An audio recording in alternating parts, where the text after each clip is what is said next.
guys, so today is a new day and ngayon nandito tayo sa Clark Airport. First time ko fly from here kasi pupunta tayo ngayon sa Siargao guys. 4 days, 3 nights lang naman tayo sa Siargao. Since May na ngayon, dito na sa Clark yung flights na papuntang Siargao. Wala na from Naiya. Pumunta kami dito via bus, yung P2P bus from Trinoma.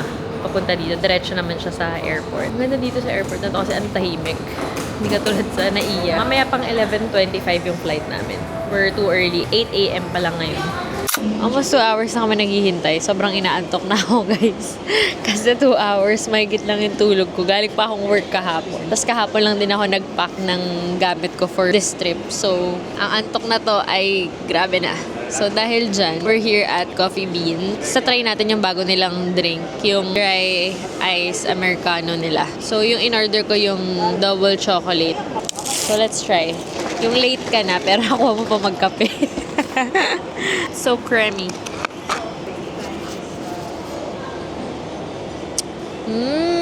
Sarap, baby. Baby, it's so good.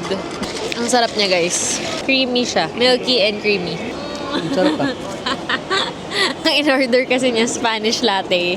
The typical order. Pero nagulat ako na may Spanish latte na sa Coffee Bean. Guys, try nyo. Sobrang sarap.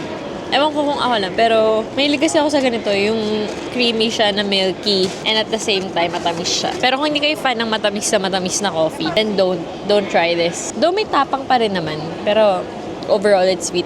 Anyway guys, so 11:25 yung flight namin and mga around 10:40 boarding. So, wala pang tao dun kanina kung saan yung gate namin. Parang less than 10 people lang yun nandun. And aboard na ako, nanood ako ng Week Hero class. So, sabi niya, magkape na daw kami kasi parang hindi ko na kinakaya tong mga nangyayari na to.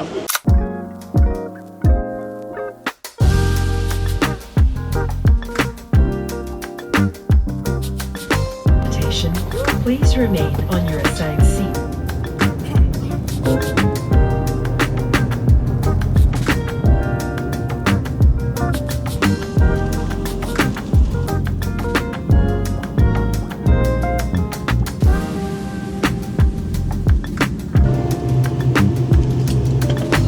Hello everyone, we have just landed at Sayang Airport, Cebu. Welcome to the Siargao.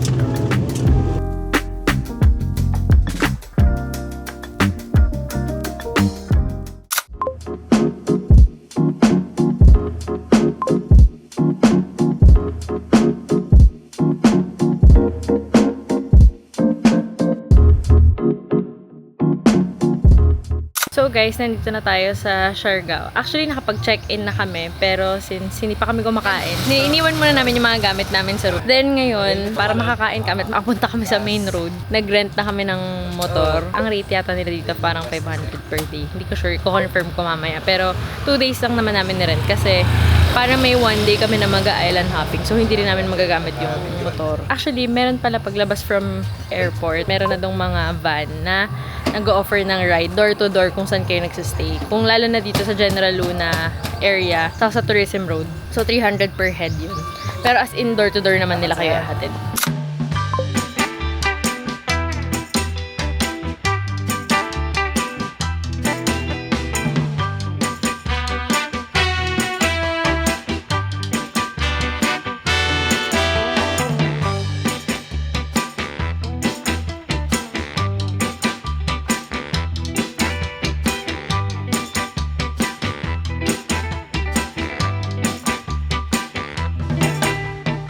Dito na kami ngayon sa Cloud9.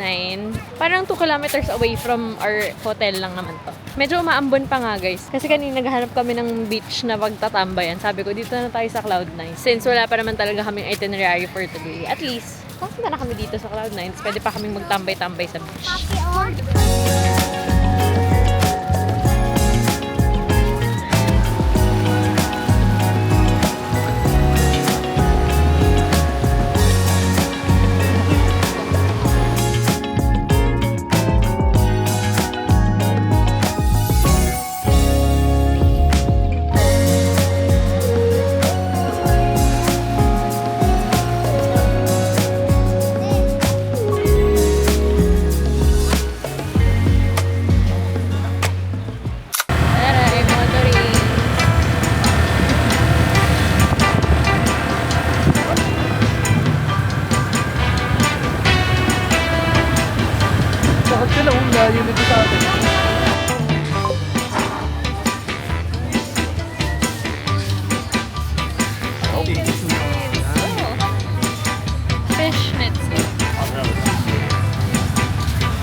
galing na kami sa Cloud9. Hindi na rin namin masyado hinintay yung sunset. So, dito kami ngayon sa Carvada. Kain kami ng dinner. So, ang in-order ng jowa ko ay spicy eggplant, tapos nasi goreng. Ako, umorder ako ng broccoli and beans, tsaka chicken schnitzel and rice, tsaka shrimp skewers. Ang ano dito, pipicturean nyo lang for the receipt. Ang sarap.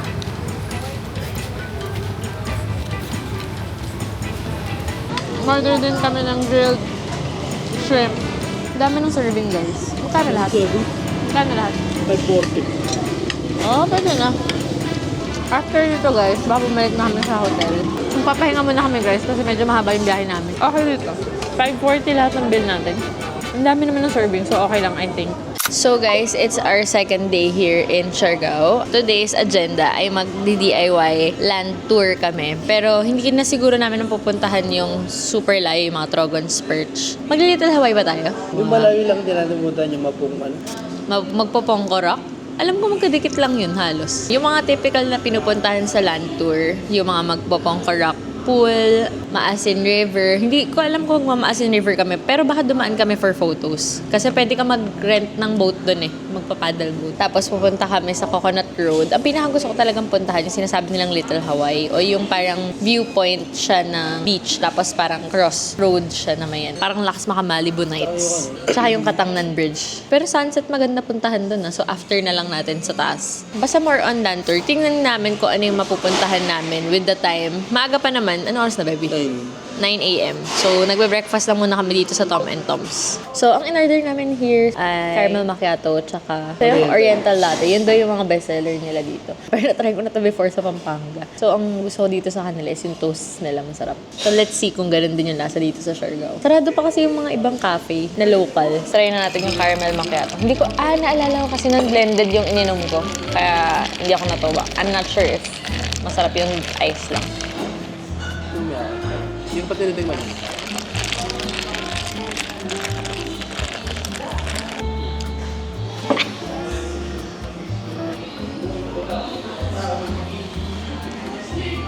Sarap ng toast. Okay. Yan may okay.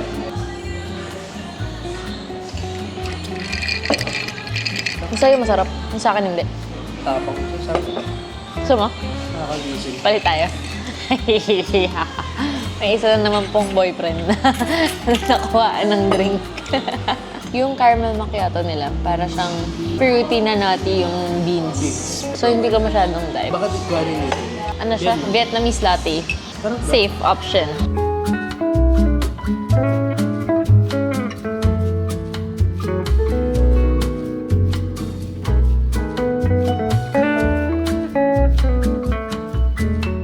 So, we're here at the famous Coconut Viewpoint. So, ito na guys yung marami mga nag-human drone. And ito rin talaga yung mga isa sa photo spots dito sa Siargao. Nagmotor lang kami guys from our hotel to here. Ilang minutes siya? Guys, Tom and Tom. Oo. lang natin ng 20. Parang walang 20. 10:03 pa lang. So, mga 20 minutes from General Luna. So, magpo-photo op lang kami dito guys. Just enjoy the view.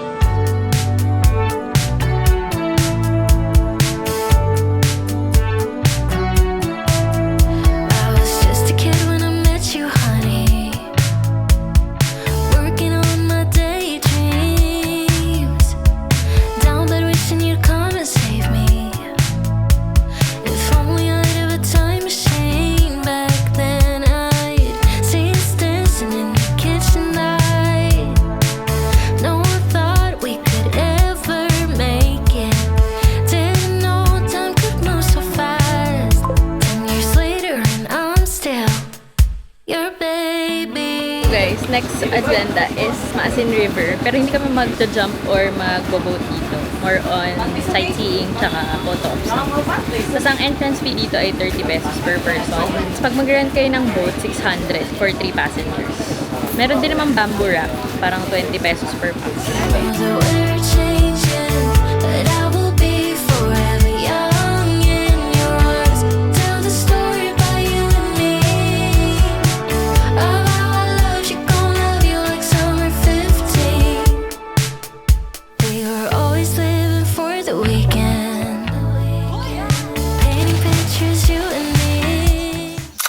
Dito na kami guys sa Magpopongko Rock Pool. Sabi ni Kuya yung rock formation daw na malaki, nasa likod pa raw yun. So, ito yung beach. Oh, ganda. Ang init. Kapag nagpunta kayo dito guys, yung binayaran namin 105 per person. May tour guide pala yung nakasama. Hindi namin alam. Kala namin for the explore ka lang mag-isa.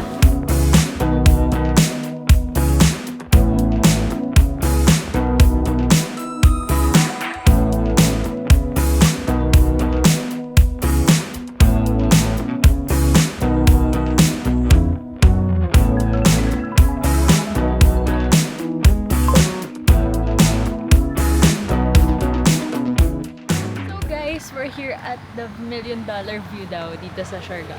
At talaga nga naman sobrang ganda niya guys. Kurbada kasi ito napaakyat. Ayun pababa. So, actually bawal mag-picture dyan banda sa baba. Pero yun yung maganda rin naman yung view dito. Ayun. So, makikita mo yung Pacifico Beach yata to guys. Walang bayad naman dito. Magpa-park lang kayo sa medyo patag na area. Then, pwede na kayo mag-photo-photo dito. Guys, sobrang sulit pala na mag-rent na lang kayo ng motor or ng car kung marami kayo para hawak nyo oras nyo and makatipid pa kayo sa kung ano lang yung gusto nyong puntahan. So, kanina hindi na ako masyadong nakapag-video sa Magpopongko kasi for the photo op kami tapos basa na yung short ko. Hindi naman kasi nasa plano na magbabasa kami ngayon. Dapat magtotrogons pa kami. Kaya lang after namin mag-photo op sa Magpopongko, umulan na ng malakas. So, doon na kami nag-lunch. After this, pupunta muna kami sa beach dyan sa baba, sa Pacifico, para makita lang din namin yung beachfront.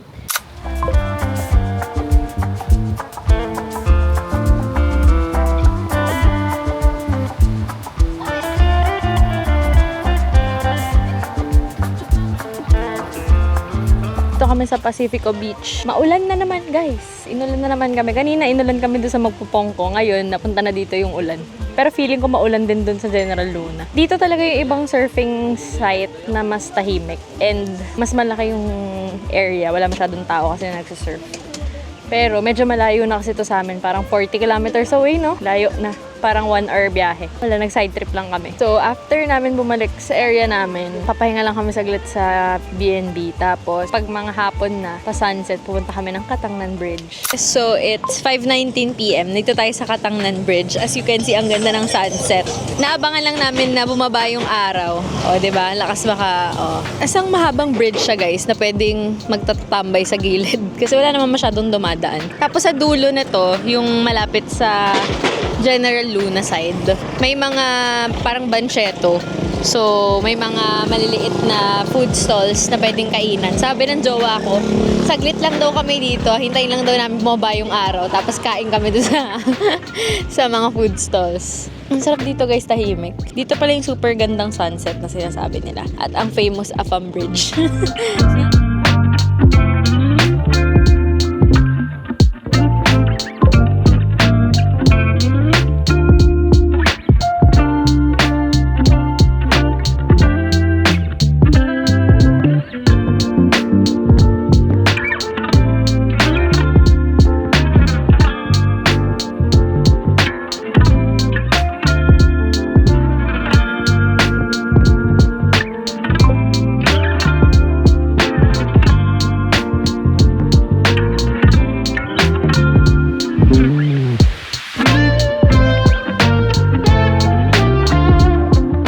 So, it's our third day and last full day dito sa Siargao. And ngayon yung island hopping adventure natin. And binook na lang namin to dun sa hotel. But kung gusto nyo advance mag-book, pwede naman kayo mag-book via Klook.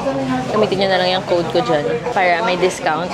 Ang binook lang namin na tour dun sa hotel is yung Try Island Tour, which is yung dadaan sa Daku, Guyam, Naked Island. Pinick up naman kami dun sa hotel ng Pedica, parang tok-tok, papunta dun sa dito sa daungan ng bangka.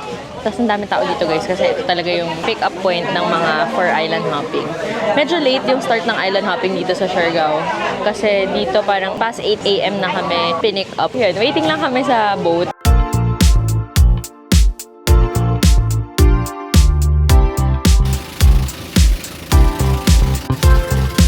We're here nasa first island. This is the Guyam Island. Tapos every island may 1 hour to stay. And meron pa palang isang side trip, Secret Island. Pero yun kasi subject for the tides kung kaya i-boat. So, we'll see later kung madadaanan natin. So, dito pala sa Guyam, marami silang mga beach huts. Mga cottages, mga umbrellas. May resto and sari-sari store din naman. So, sabi ng tour guide namin, free to use naman daw yung mga cottages and huts nila dito. So,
si Kobe. Ito yata si Kobe. Ah, girl siya. Wow, bait. Bait yarn.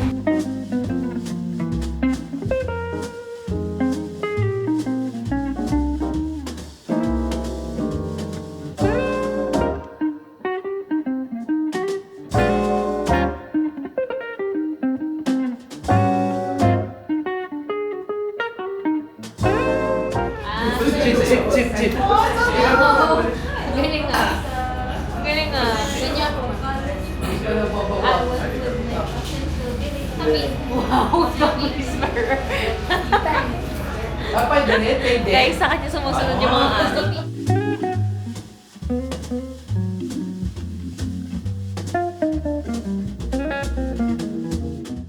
Hey guys, so it's our last day here in Siargao and it's already 5:54 a.m. Yung flight namin is 7:55. Kaya actually gusto sana namin yung later flight, mga 2:30. Kaya lang fully book na siya kasi Sempas yung gamit namin. So kain muna kami dito sa airport bago kami pumasok kasi wala nang kainan yata sa loob. Ang order ko ay tosilog. Kasi darating kami sa Clark around noon na, 10:40 a.m.